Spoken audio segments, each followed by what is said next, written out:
Odile Manzaka non, ya yebi wenge. Odile Manzaka petit camp. Aya wenge na 2001. Te ayebi wenge te. Ayebi wenge te parce que biso to ke wenge to aba mike to za ba fina so medo Shaumba ba Kanklo Sambila, Karine Mokonzi na 12 ans, to fana na pate. Fio no zolo bana na mon na lo balo maintenant s'en charger na après. Congo Température TV. Moi Sankara y a pas match. Toi na blème na Sankara te. Sankara c'est mon frère. Nazolo ba awa veri. Au Gabon, que oyo Sankara sali. Ceux qui a trouvé ngo eza bien pour na ba fani na ye parce que ya ba fani nga ba fananga. Ba fana Sankara baza ngate. Au Gabon, nga ba fani nde ya wera ba fananga parce que nga lobela wera. Mais jamais fan à Sankara comme fan à moi Nzambe. Pour nga lobela Sankara te. Et miso to ça la Sankara te. To lobela ne ba défaut. Congo Température TV. Karine Mokonzi na ndenga finga mampata, afinga weranson, afinga bana weranson, jamais ba ko pardonner. Ba pardon mususu balimbisa ngote. A insulté même Sankara de kuta pour ya poster Karine Mokonzi na page. Comment on a ndeko na ko bimisa ba propos tenir bongo. Il y a bien ta pied petite ya weranson. Ada ni mamba weranson ni nani ya pied petite na tambla ni partout. Donc a lancé défi na Sankara de kuta alongola. Karine Mokonzi ti ko tanga comme on est poté au clash. Congo Température TV. Au Gabon, alors, ce qui Sankara ça est là au moins ya bongo. Pour na ba fan na ye, ba sepela, mais pour na ba fan nga ba sepelité. Et puis pour na ba fan na le roi de la forêt, obiso nyo sotoyo kelaka. Muta d'accord na ngwazati. Congo Température TV. Ya ebi werati. Abi werati. Nga ko bano betelo ba histoire a wera. Parce que wera na Mazda. Vous comprenez? Ana Mazda. Alors y'a mabou les pétroliers boya moninga mage. Eh yo, nakina bengi batu ba staff na ya ebi werati. Donc wera za papa. Wera za papa, puis en plus as ambassadeur de la paix. Congo Température TV. Répondre nga. Banyama corps mina wera son. Te bato na nyoso zotanga kombo tona zana Kishasa. Na bien janvier. Na kasinga na répondre yo na banoza na yo. Tona zana Kishasa na kanga ba on catch combien de fois? Ke o ma ke poto na kanga ma ke no moni ma ke na kanga. Oza pe bokenda ki poto emeli oza suna audimate par rapport à ezaki tito check-in. Qui les a source internet. Dans ça une vidéo.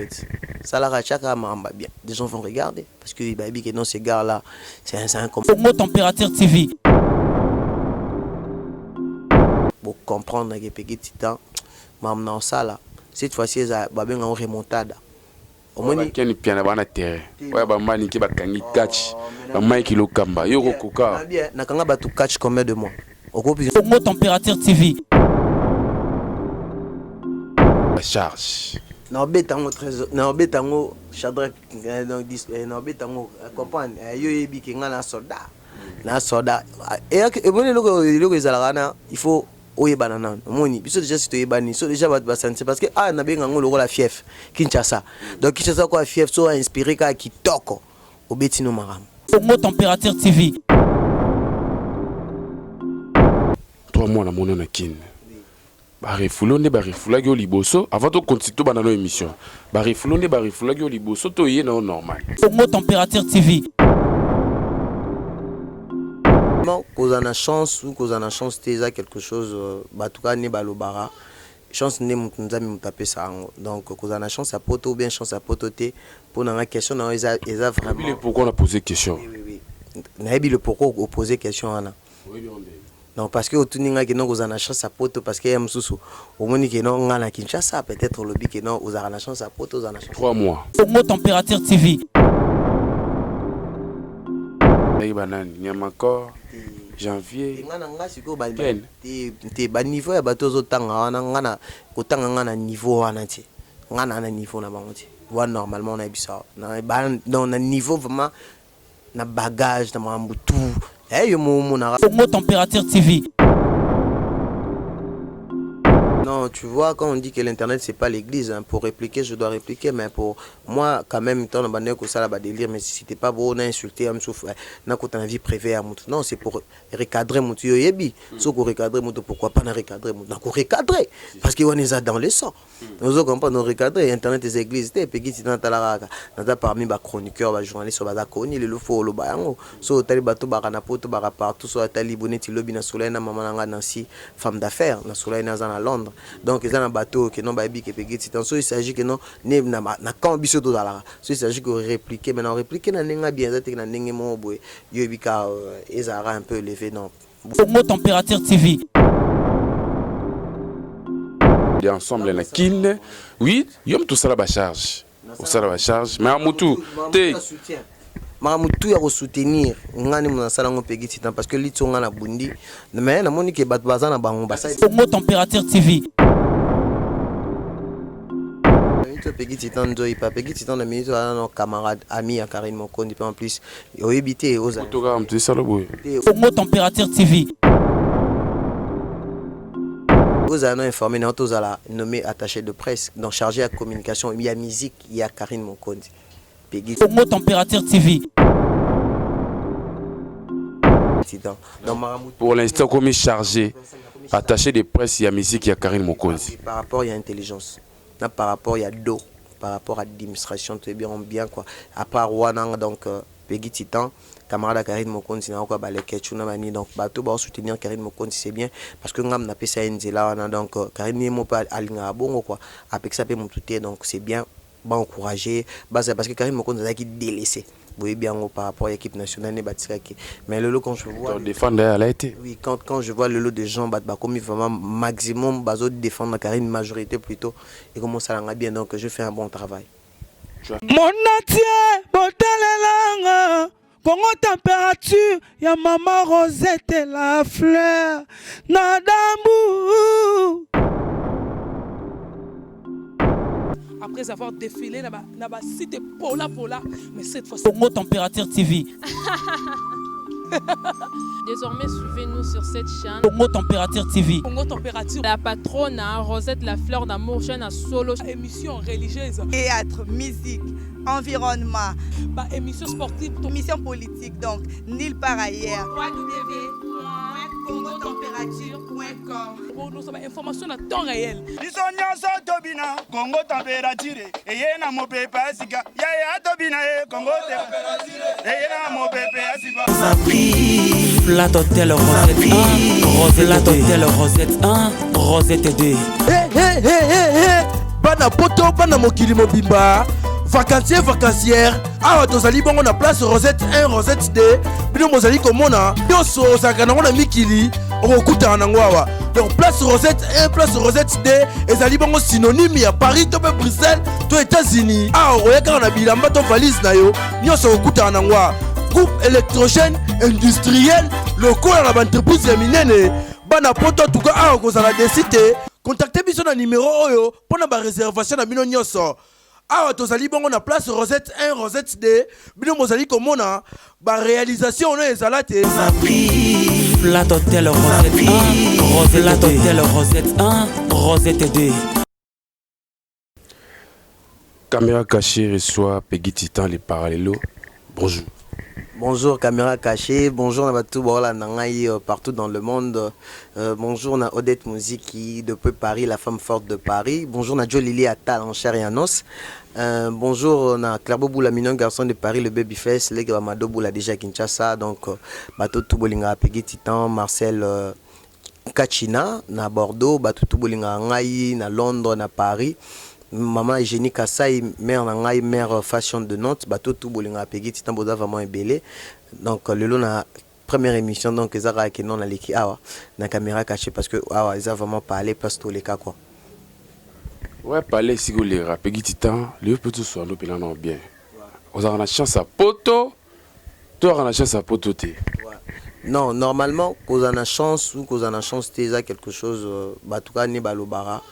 Chance ne mutnzami mutape ça donc qu'on a la chance à poto ou bien chance à pototer pour la question non ils a vraiment pourquoi on a posé question oui Naïbi le pourquoi on poser question là donc parce que otuni nga kino kozana chance à poto parce que msusu omoni kino nga na Kinshasa peut-être lobi kino ozana chance à poto ozana chance 3 mois na mona na kin barefulonde barefulaki o liboso avant to continuer bana no émission barefulonde barefulaki o liboso to yé na normal et mais normalement liboso ton na kinaka ezaki dû à un problème mais cette fois-ci na côté na zalé na à l'aise na ki poser na une vacances de fois que am souné na kende na la kai na ngape mututé na kende pe na sala na ngate mbete bat sutuka raki non ni na kei déjà ngai ni na travail déjà na travail na organisme mon na travail oeza bat boye baté ba ni na kende ki pona code ça peut ba maele na sali pe moi formation mais moi mba poto eza la ngoi lo mo ya crafter donc suka rara donc toza batu donc ba ope baza kuna ba pe ba estrate ba ope bana ba kin pe ba pe ba estrate donc biso nyonso to vivre kana même terre ya Nzambe donc c'est un peu ça. Jiké on est la vandi pena boye na Jiké pigiti temps otiki Moscou ndeni. Ouais ça va baya pe bayamba bien ba trésor ka China ba vin de Moscou batibeli bayamba nazaki très bien nazaki posé à l'aise donc je pense que je fais aussi des émissions au cartonné donc nazaki nanga bien nazaki nanga très bien natika ngo posé Saint-Pétersbourg pe natika ngo posé bas pe nazaki na Georgie avant na ya boss nazaki posé donc c'est un peu ça et d'ailleurs na cadre tourisme to yebande ni mamango zala parce que tout ça me sope course na batute quoi tout ça course na batute je suis encore trop jeune tout ça course na batute na pe mutali boso to na kende na zonga il y a beaucoup de gens pe bakenda bazonga c'est normal biso nika ba congolais ntema mboko na biso za moi kanjine to lobaki so ba mo mutake ya zongi mais mutamtana ba ambition na aza ba vision na donc c'est un peu ça ba difficulté ni lokuta na Moscou tu bi que c'est Europe mais ba difficulté pe zalaka moi ba mignolo lo pasi ezalaki na ngopia non c'est daki pasi santé de Jésus mon na façon naki posé naki à l'aise tara nazaki entouré na ba missingo manaki entouré na Marcel Kachina dans ba trésor Kachina mon boss que je le salue naki ba entouré na ba danger ba venanga Patrick Bolong donc yema ala ancien wana kuna ba côté wana kuna ba mimenga donc baté belé donc to nazaki posé so nazaki peut-être un problème sur internet pour ngaboye bango donc nazaki na à l'aise donc na c'est passé vraiment na respecter mon né na kenda ki né na zonga ki donc na zonga à l'aise na zonga na problème on témoin pe na l'exacté que o sonde ni té parce que muto so azongi na baninga lipapo ebika azonga a marque tu vois au moment que non muto azongi man aéroport anji la zongi posé aseli ba bagage na bimi comprendre déjà musulman que non titan tu étais parti OK pas bazu ba beti caché sorti na bimi na ngana za o donc o miso etikali Nzambe ka ndé mutu wache donc biso dozana Kinshasa awa to sara ba émission ba to pe ba rozwa ka chance OK poto pour na sa émission mutu na terrain na d'attente ou asala musala na bien donc biso neza bongo Kinshasa déjà c'est tout bloqué to zongi pour to sa musala ka ne to servira ba to même malo vraiment moi maturité moi bango ba moi ma conception ba sentir que Peggy Titan il vient de prendre quelque chose c'est un peu ça au bando de l'actualité j'espère nous aller dans Moscou au bando mon news au bando les internet différence ni to remarque nos sala qui sont dans Moscou bande économe so bando ça misana bango ba sala bien par rapport à des qui n'inga bakin OK kuna so comme tala mona ninga kuna ba bando sala bien to mabe non presse na biso par rapport le photo bango que na la chance bien fa na ba Camerounais ba Guinéens au balinga plus communauté congolaise mais peut-être ba kelelo na kati YouTube ba benga en traduction comment biso za trop en sanité il y a plus parce que tous en a pour communiquer informer mais biso za sous bon côté tu vois par rapport sanité kota oui en sanité kota makasi moni biso ma photo ça là ba combo moni marque que to côté na ba délire mais tant ba benga biso journaliste intelligent moi mutu fait ça là tu vois mutu fait ça là to bandé ni ko communiquer ba tout bandé ni on ça ba conception tout le monde ba Paris ba jeune français ba émission ba ça là tu vois ils ça là moi bien mais biso to soukara to limité par rapport à ba conception na biso za clash ou à lobby même artiste musicien na biso to soutenir sous bangote et comme il ba parti prime belé maintenant on a conscience à mutunga vraiment Peggy Titan surtout na okoka pour na rédiquer batnyo so bazana kata et après ça ligne zara ke mutu par rapport à connaissance na par rapport à éducation paysali parce que l'éducation se joue donc c'est un peu ça donc mama na moni ya musique na moni que internet ou biso to zaiki to bandor salango maintenant na ke libana par rapport à moi maturité par rapport à moi yebikara donc et ça a bien été, on peut plus tout sur machine alignée en entier. Non, c'est que les lots petit titan ba délai to bande ko sala ba bêtise au sala on soutient la ya télévision. Non, tu vois, quand on dit que l'internet c'est pas l'église, hein, pour répliquer, je dois répliquer, mais pour moi, quand même, tant que ça va délire, mais si c'était pas bon, on a insulté, on souffre, on a une vie privée à Moutou. Non, c'est pour recadrer Moutou Yebi. Sauf pour recadrer Moutou, pourquoi pas nous recadrer Moutou? On recadrer, parce qu'on est dans les sangs. Nous avons pas nous recadrer, internet des églises, et puis si tu as parmi les chroniqueurs, les journalistes, les connus, les lofos, les bayango, so talibato baranapoto barapart, so talibonné tilobi na soleil na maman nansi femme d'affaires, na soleil na zana Londres. Donc ils ont un bateau qui non baby qui pegit c'est il s'agit que non na quand biso to dala so il s'agit que répliquer maintenant répliquer na ninga bien ça na ninga mo boy yo bika ezara un peu levé non bon motier donc so ko recadrer non recadrer parce que na pe mutu guerre car faut comprendre malgré moi connaissance c'est ça na ngomé na ninga guerre yo bika parce que na bika bato ba lo ba trop il faut qu'on a répliquer bon lo baba lo ba me batala ka non structure non oui bika j'ai changé au tiers ba maramu susu ba les défenseurs ba bien ba charge vous avez bon ensemble na kin oui yom tout ça la ba charge au ça la ba charge mais mutu te Maramutu ya soutenir ngani mona sala ngo pegi titan parce que litonga na bundi mais na moni ke bat bazana bango ba ça question ouais si ça question bah les défenseurs ba bimi ba charge déjà ba au carton na kin ou a confirmé bango déjà c'est bon kozonga na yo to retour na yo ozala kaka na tout autour ya ba charge ya Karim Mokonzi to o soutenir Karim Mokonzi na part na yo. Non, non, Peggy Titan Joy, pas Peggy Titan, la minute, nos camarades, amis à Karim Mokondi, en plus, ils ont évité aux années informés, nous avons nommé attaché de presse, donc chargé à communication, il y a musique, il y a Karim Mokondi, Peggy Titan.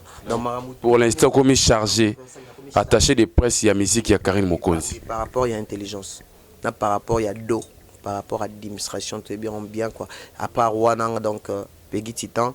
Camarade Karim Mokonzi na ko balé ketchuna mani donc bato ba soutenir Karim Mokonzi c'est bien parce que ngam na pesa nzela na donc Karim ni mo pa alinga bongo quoi avec ça pe mututé donc c'est bien ba encourager parce que Karim Mokonzi a qui délaissé vous bien par rapport à l'équipe nationale ne batiraki mais le lot quand je vois défendre elle a été oui quand je vois le lot de gens bat comme vraiment maximum bazo défendre Karim majorité plutôt et comment ça l'a bien donc je fais un bon travail. Tu as fait un bon travail et tout beau été. Mais il faut comprendre que terrain on est tout comme qui ne peut quitter aux a quitté. Oui.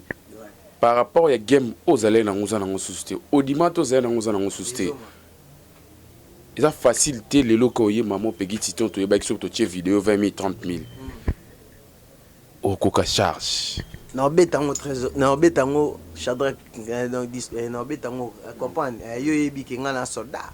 Na soldat et bon loko ezalaka il faut oye banana moni biso déjà si to yebani so déjà ba sentir parce que na benga ngolo la fief Kinshasa donc Kinshasa quoi fief so inspiré ka kitoko obetino maram ozoramba est-ce que yebisanga est-ce que pegi titanazala à côté kuna dans sa émission na comme ça émission ta 5000 vite émission beta wana beta na yebisanga est-ce que na Kinshasa Kisasa o Karina lo banana Kisasa siko nana Kisasa o pegi tita babike tala moni na mona nga bato c'est pas pour m'inventer je vois des gens qui parlent mais je suis ici avec vous à Kinshasa pour comprendre que Peggy Titan maintenant ça là cette fois-ci ça va bien en remontada au moins il y a une piano bana terre ouais ba mani ki ba kangi catch ba mai ki lo kamba yo koka na kanga ba tu catch combien de mois au coup puis répondre nga ba nyama kope mina wera son te bato na nyoso zotanga kombo tona zana Kinshasa na bien janvier na kasinga na répondre yo na bandoza na yo tona zana Kinshasa na kanga ba on catch combien de fois que o ma ke poto na kanga vraiment que non moni ma ke na kanga oza pe bokenda ki poto emeli oza suna audimate par rapport les ari tito check-in qui les source internet dans ça une vidéo ça la rachaka mamba bien des gens vont regarder parce que baby que non ces gars là c'est un combattant moi je suis un combattant ngana soda on comprend na soda vraiment na ba pété donc et lokani na linga ka il faut changer ba ya mentalité pour na ki ba comme so tanga autant ba comme mais tala bato ba kendaki na ngai pe petit temps différent vous sentirez que moi différence bato ba kendaki banani nyama encore janvier ngana nga siko ba te ba niveau ya bato zo tanga wana ngana ko tanga ngana niveau wana ti ngana na niveau na bango ti wa normalement na bisa na ba dans na niveau vraiment na bagage na mambu tout yo monara dans mon bagage dans mon baba frère nanga. Mais na ndenge on sala musala, moi je fais la presse. Tu vois, je fais la presse, je suis là pour communiquer. Nga na chroniqueur, nata journaliste d'investigation. Vous comprendre dans nata mutute ke na na sala qui s'encarater pour insulter des gens. Quand il s'agit que wana ne ba sala ba qui s'encaraba ken piana tonde. Ken piana. Ken piana, nga na temps finga ba tuté. Na j'ai pas ce temps là. Donc à ça la boulot na ndenge na mais nga pena na réputation na ndenge na mais il faut que le barake ba me mandé musala mabe donc il faut bazonga na droiture. Bazonga na droiture parce que dans mon ba ça qui barbarie mais nga petit tata na yo jusqu'au mon jusqu'au moto fire fait au sentir. Lelo komona ba charge otala kina tu sotala kina répétition ya wera son na ken piana moi dispute guerre froide ya laki en pleine interview na wera son. Surtout plutôt analyser na ndenge bien est-ce que ça qui bien tout malam comme on a la charge bazo et la micro na ken piana. Non, tu vois, il y a problème, il y a organisation, un problème ndeko na biso lelo ba ça la presse bazo e baté copé ça musa na ba en valeur. Tu vois, Ranson c'est une grande star. Donc c'est l'icône pour moi donc il est là. Il est obligé de passer partout parce que c'est pour son information et pour sa promotion parce que Tara c'est formidable. La PC un grand merci, formidable qui on met ça bien. Donc Ranson attend attend promotion, attend Boya Batuté pour nater. Ranson a d'abord l'artiste populaire. Tu vois Moutada populaire à cause jamais on doit partir pris. Donc tant dans baron noyé qui fait pas disposer des temps. Maintenant mon truc non. Après au soit si interview bateau bazara tout autour à Ranson on va charger il y a presse wana il y a Ranson il y a communication il fallait ndé ba disposer que non au soit sali à sali donc baron nim ba problème mais Ranson pour naé il est obligé de repasser et pas na micro ya mutunyo c'est tant que la star donc pour nanga na mona bien mais par rapport à bango nim bazara na guerre froide na bango mais Ranson a une église au milieu du village na bango équipé parce que Ranson a quoi père à quoi papa donc tout on a besoin d'interviewer Ranson à la bienvenue donc c'est un peu ça dans tout le bango on est là pour faire la promotion des artistes et musiciens sans exception donc artistes et musiciens na posa na biso peto na posa la bango donc c'est un peu ça pour nos message ou bien information. Lelo komona ndeko na yo Karim Mokonzi aux attachés de presse et musique na ye la maison mère de retour na yo soit kolimbisa ye pa Ranson ils en a battu musu de Kabul wa des parties na battu musu ba CP na battu musu ba CPLT le but de ça émission na gi Odile Manzaka lobi moi Sankara y a pas match toi na blème na Sankara te Sankara c'est mon frère nazolo ba awa veri au Gabon que oyo Sankara sali ce qui a trouvé ngo eza bien pour na ba fani na ye parce que ya ba fani nga ba fananga ba fana Sankara baza ngate au Gabon nga ba fani nde ya wera ba fana parce que nga lobela wera. Mais jamais fan à Sankara comme fan à moi Nzambe. Pour nga lobela Sankara te. Et miso to ça la Sankara te. To lobela ne ba défaut. Au Gabon. Alors, ce qui Sankara ça est au mo ya bongo. Pour na ba fan na ye, ba sepela. Mais pour na ba fan nga ba sepelité. Et puis pour na ba fan na le roi de la forêt obiso nyo soto yo kelaka. Muta d'accord na ngwazati. Karim Mokonzi na ndenga finga mampata, afinga Ranson.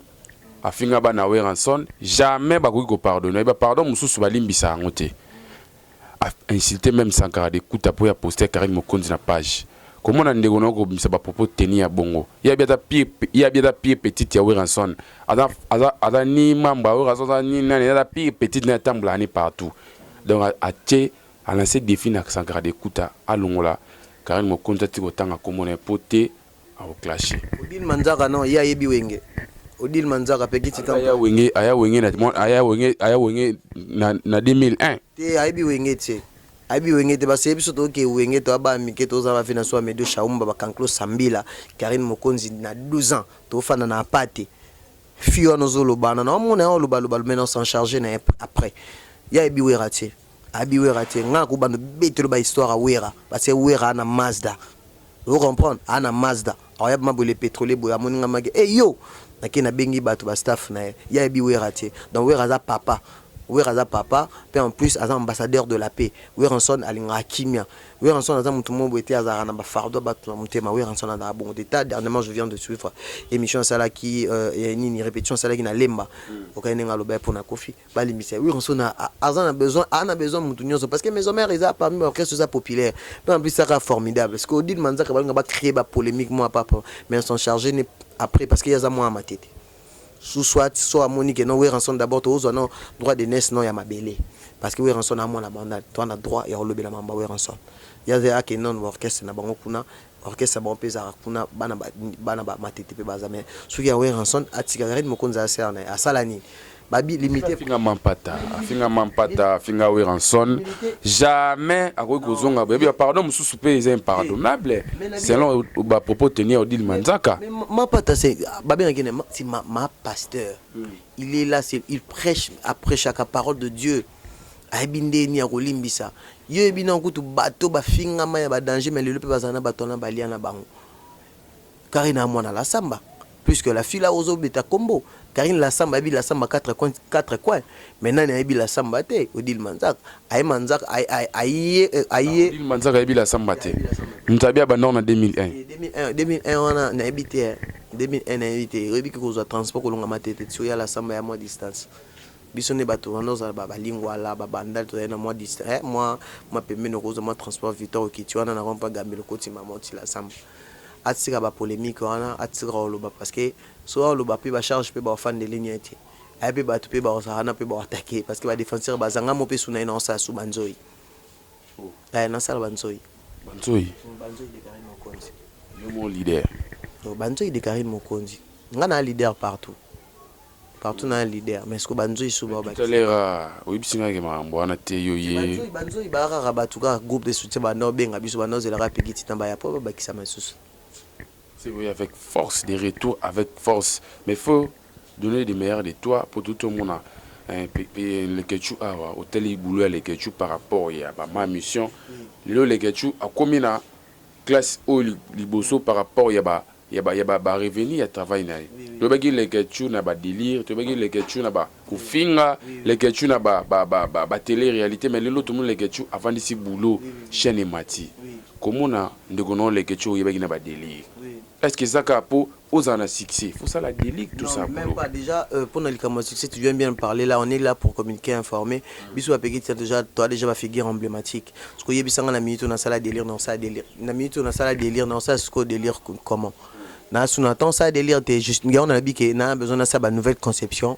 Na ça va bien parce que mon frère les quelque chose que je le salue Kevin Panda na PCM bote autant que vous allez éprouver na surtout solo là enae donc biso déjà il faut mon que na kati équipe nationale bateau ba promouvoir toi mingité tu vois donc pegi tita yo mo yebi déjà na cha déjà empreinte mo journaliste intelligent et pourquoi pas le lot soit bien fan de ça vraiment parce qu'il n'a connu mon tout soit mon émission pegi tita en cas parce que bikol ba bien donc tout ça on a total ba conception tout le monde m'a un peu tout sinon on a pas pote parce que na kena na pote na croiser comme ma beauté na ça pe formation et communication donc je pense que dans ça là vraiment de meilleur de moi na pe ça là bien na bi que non moyen na pe ça mutu conseil exact parce que internet existe ce que pe ça batana tika ofinga ba o bazaka na ligne na ofinga ba finga ma biso tozaka to bando défendre cause na biso so il kambo ezali pour nous communiquer ya ça la promotion d'artistes et musiciens ya le bela marambo ezali ba fait sociaux marambo belé o ezali o ya bien petit sans na boyka ke non na panzango mais to ça la vraiment presse parce que biso na part na marambo ezate ke mon na internet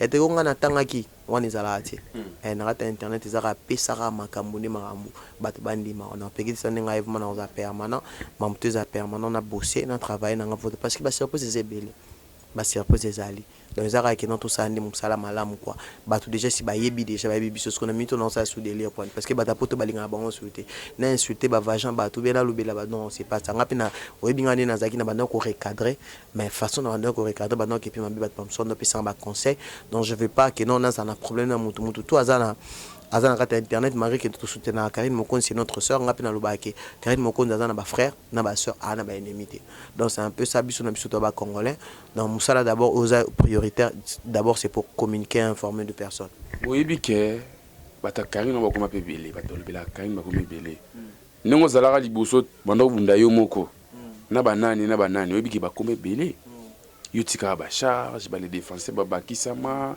banen ba bakisama vitesse wana benza kiso pesi makamboche et pesi munduki iza susuniza kite ozomona lelo ndongo ye okota kaka na alignement ndenge liboso yo kuna pe bazongisi iza suneza kite moi je dis déjà tu vois déjà avec toute l'opportunité Karine m'a donné d'être le chargé de communication. Je suis d'abord Nada P en plus, Nada Moutona chroniqueur, Nada journaliste.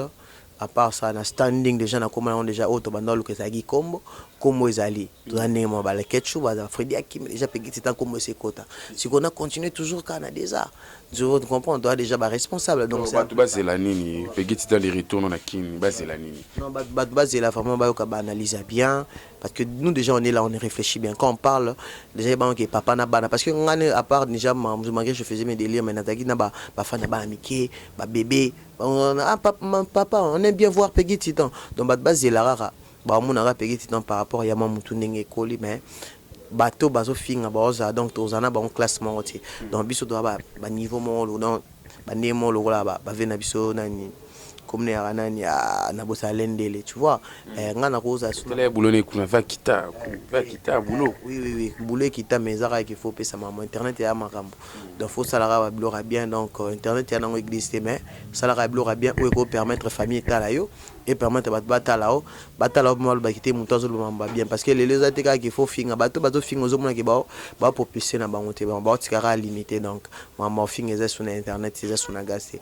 le maman bien mais maman bien zali disco radio mo na caméra cachée mo na magete mutu wana a musique parce que neza bo batu niveau bandoze la nga dans mo na première émission ni na sali bona yo mo na ke batu ba quoi apprécier quoi donc tout a besoin que ba sangisa ba kabula batu donc tout a besoin oza na guerre à sa guerre même biso to sona ba guerre te tout na pona ba ensemble so place ma bezali to le beli on a ndenge mon sens moi bien donc muto ofinga nga lo ba mo na na répondre etinga lo saka boulot na des temps que professionnel parce que na professionnel donc fona ça musa dans les normes donc so finga yo ba bilo wana bakala c'est plus ça ya te que pour zoaka makambo il faut ça la bon déjà comme mo déjà ba on ba luka ndi ba kombo ba yeba ba mande na ba poto c'est bon mais Peggy Titan déjà empreinte digitale. Merci beaucoup on a retenu yo mérité bat balandi moi des trois personnes bat balandi. Donc je dis un grand merci à Igor Mintou, na PC Mbote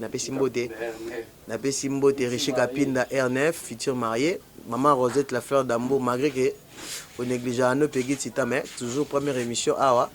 Donc bateau tout Jolili a talent en chair et annonce, venanga Jean Chamba Redo, moté maman Michamba.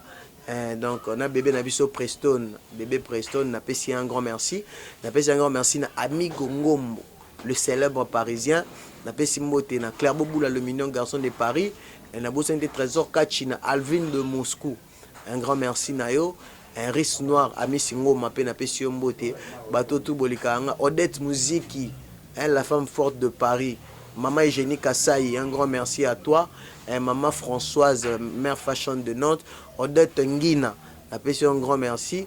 Na pesi un grand merci na Mabea. Ba maman c'est moko o alamba biloko na kati ya Nantes.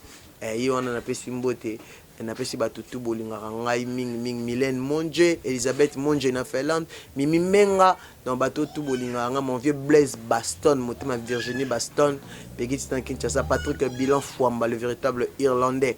Et dans batutu bolinga Peggy Titan Bozé Belé Junior Chaumba, papa na Josna Tan Chimène Ilonga donc batutu bolinga Peggy Titan Jolili Atal en chair et annonce. Et donc batutu bolinga Peggy Titan bobenga nga kaka awa na Congo température donc c'est un peu ça. Mon natie botelelanga Congo température ya maman Rosette la fleur Nadambu. Après avoir défilé na ba site pola mais cette fois Congo température TV.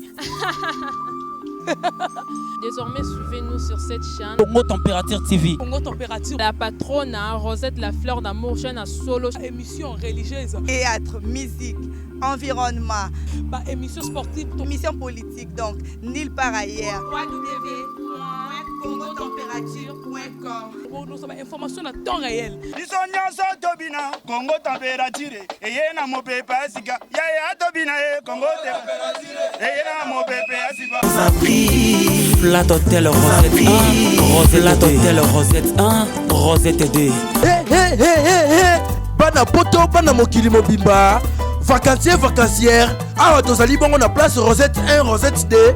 Bino mozali komona, yoso osaka nango na mikili, okokutana nango awa. donc place Rosette 1 place Rosette D ezali bongo synonyme ya Paris to pe Bruxelles to États-Unis oyaka na bilamba to valise na yo nyonso okutana nango groupe électrogène industriel lokola na entreprise ya minene bana poto tuka okozala desite contactez biso na numéro oyo pona ba réservation na bino nyonso awa tozali bongo na place Rosette 1 Rosette D bino mozali komona ba réalisation no ezala te Flat Hotel Rosette 1 Rosette 1 Rosette 2